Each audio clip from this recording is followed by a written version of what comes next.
Hey folks, sorry for the delay on starting the meeting. I was having trouble logging in.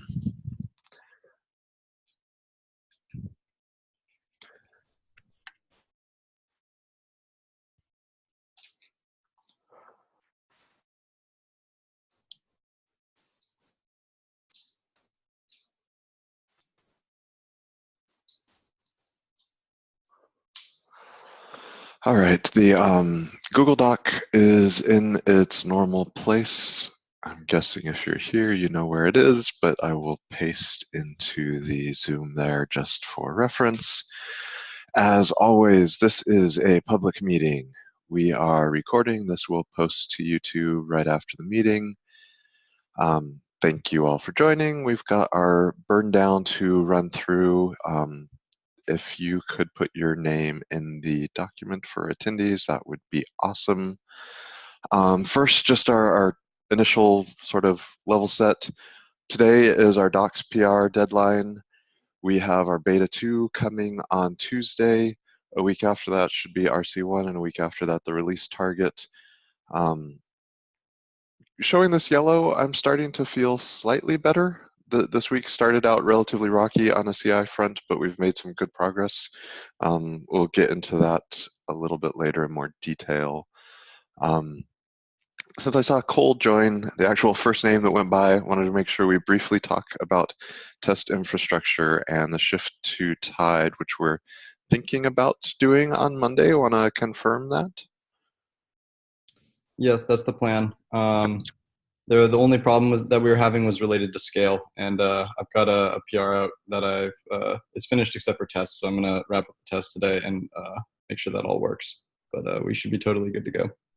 Okay, Cole, I will catch up with you offline and draft a rollout plan. We'll run that by you, Tim, before sending it out to you, KDev.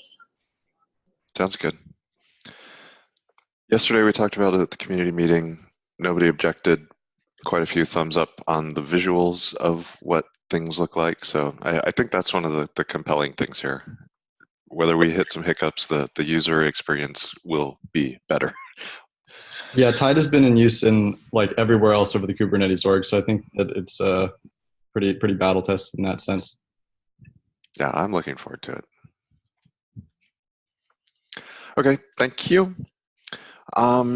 Next, I want to touch on CI signal. There's been a whole bunch of activity here, super active with multiple folks. If you'd seen stuff going by on the Slack channel, what do we have here? 1, 2, 3, 4, 5, 6. We've got a list of 9 issues right now that we're tracking. Almost everything was read, I would say, at the beginning of the week, and a large part of this was insufficient attention and triage on our part, honestly. And we've really stepped up. Thank you to Aish and Gwen, especially for starting to drive some initial conversations there, and the folks at Google who have been helping. Across this list, the main thing that's worrying me still is the broader issues around GKE, and then the taint by nodes, or the taint nodes by condition feature. So on the latter, the owner's in China, so I'm not expecting to get an update today versus on Monday, but there is progress there and the situation's responsive. But on the GKE front, Aish, I'm not sure who all is in the room with you there, but could we maybe get an update? Yes. So there's Barney, Wintia, and Seb. So they've been looking into the GKE failures, and they are also the 112 release shepherd for GKE. Right. So yeah, I'll let them update the status on that front. Right. So there was one merge that went in for kubelet crash yesterday, and I checked like half an hour back, and the tests have not picked up the changes yet. I'm curious how long. I'm not aware. Like it's been 13 hours since the merge. Okay. Do you know which dashboard it is? Depending on the dashboard. Alpha 1.4 alpha. This one, right? Right. The last one was at 9 a.m. today. Yeah, it hasn't picked up the change yet. Okay. So I see. And are we talking pull 68386 there? This was the remove feature gate from kubelet defaulting dash pulls debugging last night? Yeah. Yeah. Okay, looks like.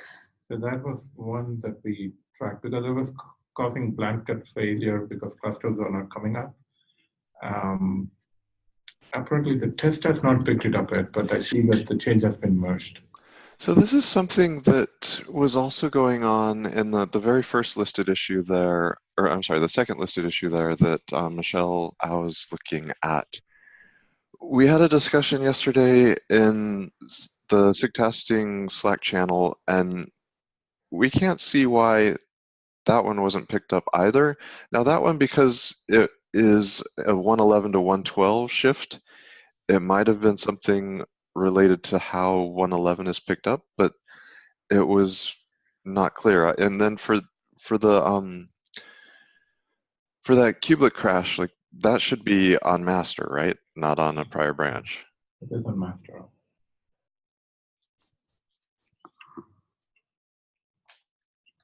I'll confirm that. Yeah. I did say it getting merged, but I'll confirm that it's on master. Yeah, I was watching last night and saw it get merged too, so I was hoping to see an improvement on that one this morning. Right. It still fails with the same. Yeah, it didn't pick up the change list, so it's not from the. Hold on. So it did pick up the change, but it's still failing in the same way. Is that what I heard you say? Yeah, yeah. Okay. Oh, it did pick up the change? No, not yet, right? Yeah. So it did not pick up. It did not. Yeah. All right. Which PR? Sorry, I kind of missed what we were talking about initially here. So PR is 68386. And then could you drop a link to which particular page on test grid you're on, because it can be confusing to see, and then that way we're each looking at the same one. It's this one, right? No. The alpha. Okay, but in the blocking. So basically this one. Yeah, that's yeah. Okay. I'm dropping a link on Zoom. Yeah. So this is in the 112 blocking branch, and the merge was in master? Yeah. Oh, that is why. Yeah. That is why. Okay. That is why. Because I don't see this job in master at all. Or do you know if it's rolled up in any of the tests in master? So in that case, we wouldn't get an update on Signal until today, when the next fast forward runs. Fast forward, yeah. Is that automated or somebody? No, it's a manual process. Doug, when do you think you'll be running the next fast forward? And what time had you run it yesterday, just to make sure to confirm that would be a rationale for it missing? I did it, I want to say around 7 or 8. It was, it was later in the evening, and it was after that PR was merged. Yeah, this merge was around, I think it was around 8:30 p.m. Pacific last night. Oh, maybe okay, I thought it included that. I'll look.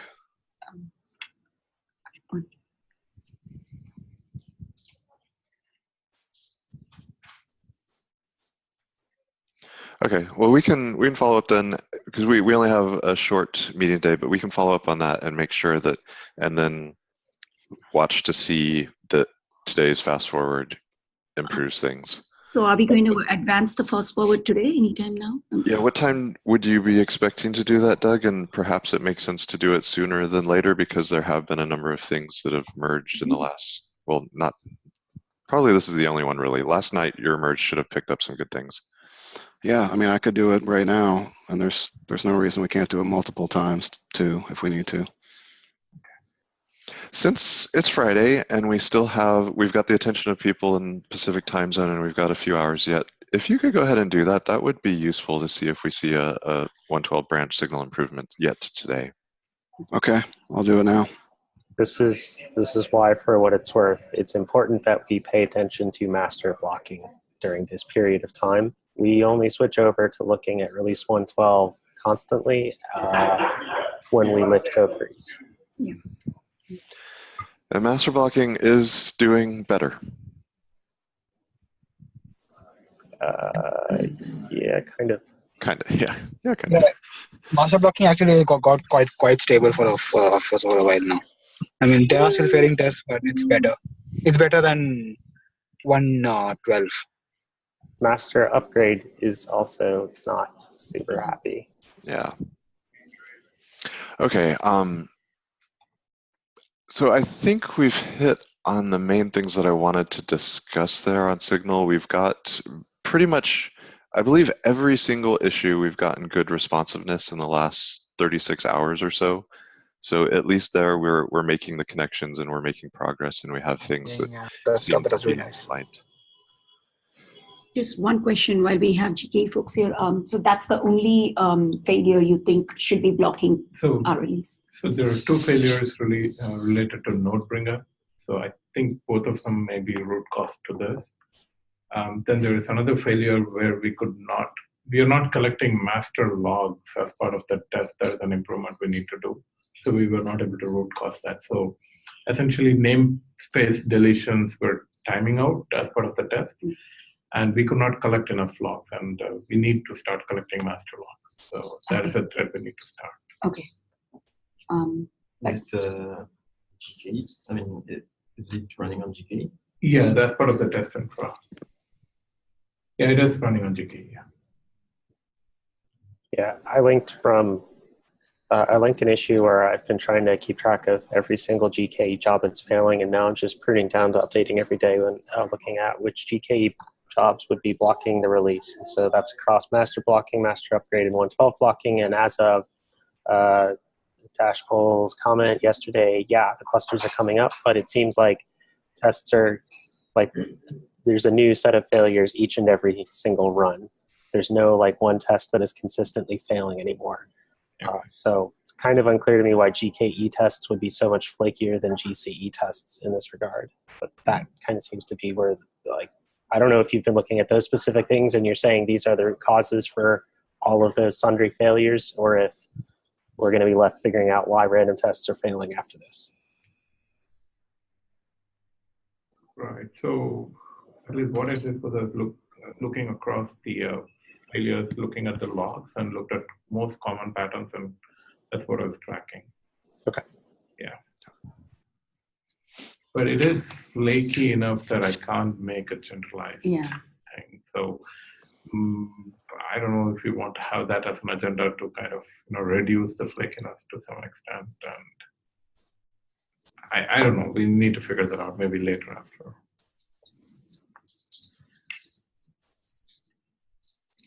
Okay, thanks.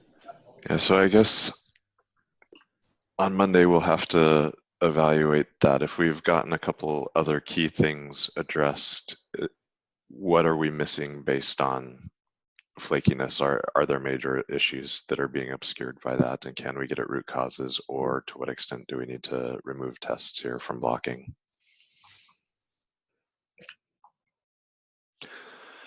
All right, anything else anyone wants to discuss on issues there? Or on CI signal specific test failure issues before I move on to broader issues? I see this DNS config map federations. I mean, the SIG network test, did we get somebody on it, Tim? If not, I can poke it on. Yep, the DNS config map. There's an issue is there. There's an issue for it. There's already an issue with it raised, and I've tried to get someone on that as well. But I got a response from them on Slack this morning, and they said that I believe based on GitHub they're in Eastern US time zone, but they were hoping to have a PR today, otherwise would let us know the trajectory on it. Okay, cool. Okay. And then the other network-ish one, the load balancing one, there was discussion in the issue there around disabling some tests that have been flaky, and I don't know, I didn't see confirmation yet in the issue as to whether that had happened, but the failures have gone away. So either we've got the flaking wobbling or they did remove them, but I'm looking for confirmation there.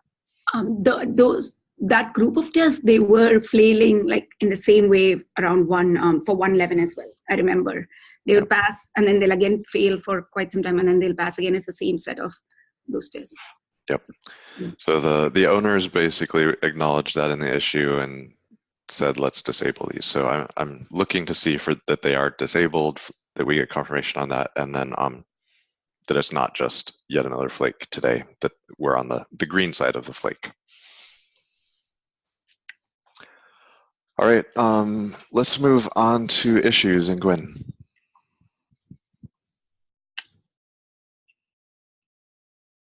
Okay.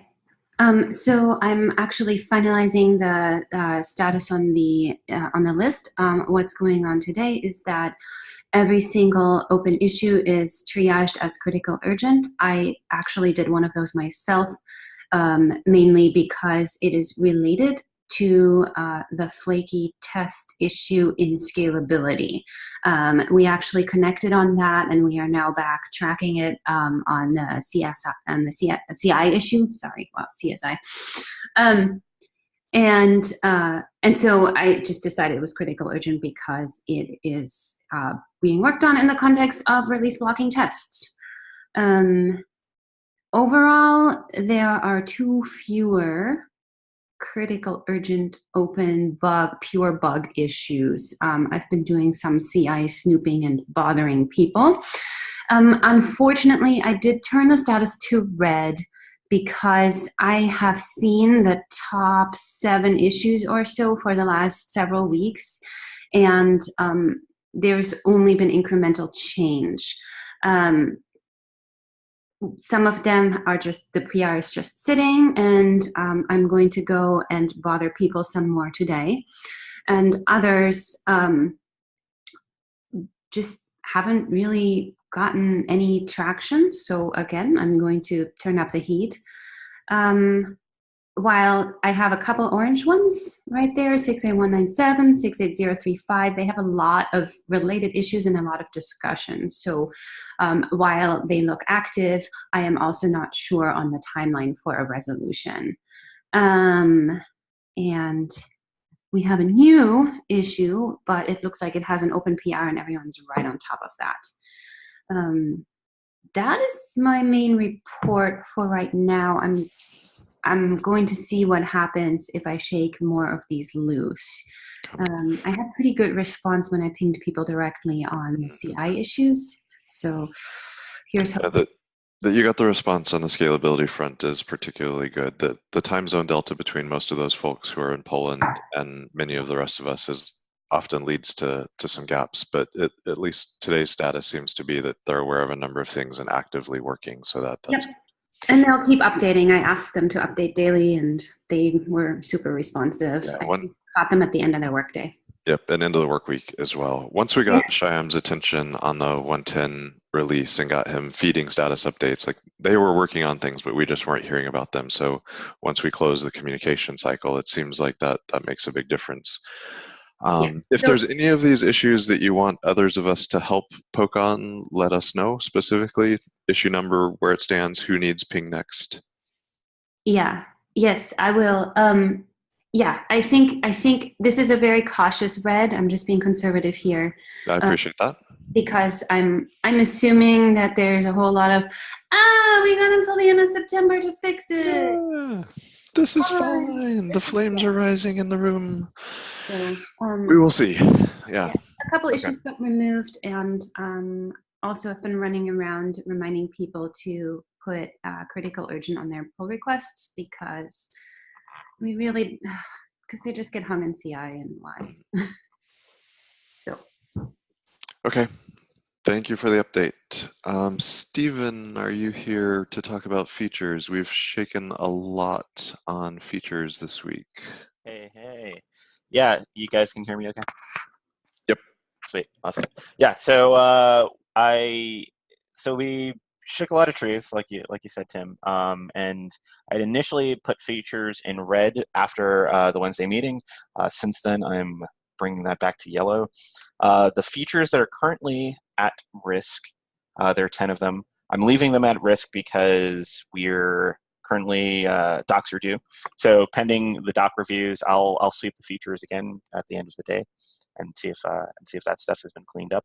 But we have gone from 60 total features down to 47. The stuff that's on track has bumped up. I see there are exceptions flowing around, and I'll review that and file the exceptions under the release 112 folder. I'm just getting ready to hop on a plane, so I'll update that later today. Okay. So far, go ahead. The features that are marked as at risk, what do you think the likelihood is that they'll get in? I'm fairly confident. It's a cautious at risk at this point. I'm leaving them at risk until people prove that all of the docs are ready. Cool, thank you. Yep. Yeah, I've got a dozen and a half or so that I find mildly worrying, mostly around docs and just affirmation from the owners that some of these issues are extremely sparse. It's unclear as a reader to understand where things are. Yes, yesterday I sent out, I think, 7 warning notices on things that basically had 0 updates. Yep. We've gotten 1 response back overnight on, oh yeah, that's done, and code and docs are all done, just hadn't documented any of it. So that's 1 off the list. Have a couple, or have the remainders that I'm looking for responses today. And then I've got a couple worries. Again, the taint node by condition feature as a whole seems to have proved problematic. So those ones I'm kind of worried about. And then the status of kubeadm, 2 of the features are declaring the kubeadm and so cluster creation and kubeadm upgrades are stable GA. I had been under the impression that that was targeting 113, not 112 as of this. Those have slipped. Those have slipped, and I just removed them from the. Okay, that is official? Yep. Okay. I had thought that, like, as of a month or 2 ago, that they decided that they weren't going to push for that designation in this cycle, but that makes me a little more comfortable. So just a note for, sorry. Just a note for communications. I know the blog posts are active. I don't know if Caitlin or Kristen, maybe. Yes. Okay. Are on the call. So I'm going to re-review the blog post at this point because I'm not sure that the features that we have highlighted are actually in the release anymore. So. Okay. Sorry, Gwen, go ahead. I'll go after you. Yeah, the tainting nodes issue. If you look at, I looked at it. It's in my bug issues. That's one of the orange ones because there's like 3 open pull requests that are sort of maybe related. One of them is experimental, maybe. It feels like a mess. So it's a mess, but it's also like a churning mess rather than a stagnant mess. Yeah, and not helping. The owner, whose name I don't know how to say because it's like random numbers and letters in their GitHub handle, I'm hoping that we can get a solid update from them on Monday, and I'll ping them via email directly as well to get a sense of that. We've had some similar issues in past releases, and they have been super responsive. So. Oh, Wojciech? No. So the underlying issue on the tainting stuff, like M10 something. Zaki or something like that. Okay. Does anybody know how to? Sorry, is it in the chat? That might be that's Sen. Yeah, Sen. Sen, yes, Sen. There is a human name, yes. Okay, so that'll be one that we're watching. I think just because of the scatter of things that it's been implicated in, that one worries me. So let's try and roll through the rest of the stuff real quick. Just one question. Yeah, go ahead. Tim, when is the absolute deadline before you actually start removing features from the release? I know you sent all the warnings. So we have like a we already started. Some things are actively being removed, but something like this, if we have to remove the taint node by condition stuff because there's already so many patches in place, this is going to be really difficult. Mm-hmm. So when a lot of things are like that, the threat of removal is sort of the bat to try to get more attention on fixing things because the forward path is presumed to be easier. Mm-hmm. For this one, if next week, like if we get an update from Sen saying like this is problematic, then the question is going to be, okay, Sen, how do you roll this back to a safe state? Mm-hmm. And that's, I suspect, going to be complicated in this particular issue. For the others, I have a whole lot less worry about needing to actually do that. Okay. So just as a note, we continue to have this fake stick that we wave at people about removing things like, and I feel in a lot of instances, removal is probably harder than just Yeah. pushing forward on it. So just as a release team and as SIG release, we need to push forward on having policies around removal, and that should be brought up in the next SIG meeting. Yeah, Also, this is a general SIG release. Yeah. Overall process thing, how do we as and contributor experience as well, how do we as a project reduce risk and enable folks to do development in a way that is easier to prove readiness and if not to safely Feature gated, yeah. to safely mitigate the situation? Yeah, we've had extensive discussion in SIG architecture as well about having more formal reviews, especially criteria around bringing issues from alpha to beta and beta to stable. There should be gates and checkpoints for that. I mean, even if we stop the madness to merge code right at the tail end of stuff, that will be like a big deal, I think. Right now, it's like if you see the spikes, you will see spikes right before the deadline. And if they're able to somehow spread out even that activity, it'll be much better than trying to come up with artificial means to stick and carrots and stuff like that. Yeah, for sure. And so on that front, I know this meeting's only a half hour. We're trending over at this point, but PR velocity is slowing down. Positive. It's still relatively high. Let's give a brief touch on docs, Zach. Wait. Hello.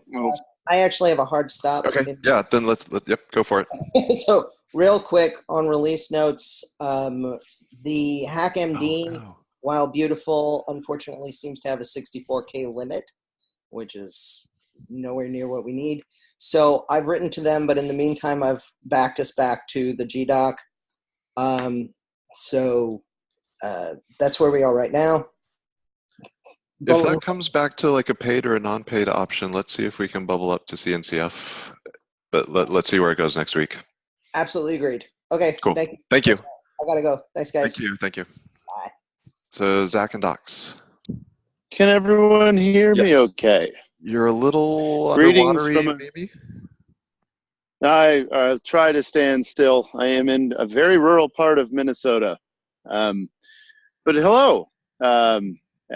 Docs has not really moved. We've removed features, so the things we're tracking has gone down. So in that respect, it was probably good. But otherwise, docs have not really moved, which is concerning. But actually, I'm not too concerned because, like Sprint and Verizon were in the early days, this is mostly a nights and weekends thing for me because hashtag day job stuff. And so I'll be looking at this evening and of course this weekend, getting very, very much more in depth into these specific things that we need to review as a docs team. So expect those 19 outstanding features to be getting pinged. I don't really have a carrot or a stick, so there will be nothing for me to swing or offer except exceptional documentation. But I do know that the faster we get this stuff in, we now have three languages that we translate the release docs into. So I'd like to be able to get those in as fast as possible. I didn't realize I had the opportunity to meet our Korean translators this past weekend, and they work super hard, but they don't work around the clock. And so so them having extra days to be able to translate the stuff before the releases.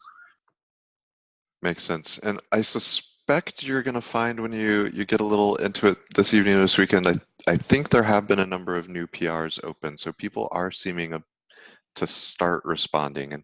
And this is also one of those things, again, like lacking a formal stick. It's often around now that we start complaining and people are, because it's code freeze and they're freed up from coding to some extent or something, they start doing docs a bit more, but it is traditionally laggy. So it's while I agree with the yellow assessment, it's sort of a normal yellow, not an abnormal yellow, and I'd expect over the next week for it Yeah, to. no, I'm not. Yeah, I'm not worried, and I'm sure it'll be good starting next week. Okay. Actually, it has to be so. So thank you. And anything new or different on comms? I thought, do we? I think comms might have dropped. Yep. Okay. So We're getting kicked out from here. Sorry, Yep. guys. Yeah, we're basically at the end. So Happy Friday. Bye. Yep. So, Stephen and I can follow up on comms offline. Yeah. Quick note, guys. Everyone, nominations on Monday are happening. So be there or have identified your people by now. Cool. That's 1.13 release team, to be clear. Yeah. Happy Friday! Thank you all. Have a great week, and we will continue on next week and force through the last of these issues, hopefully, and I'm hoping to see a lot more stability by the end of the week. Thank you. Later. See y'all.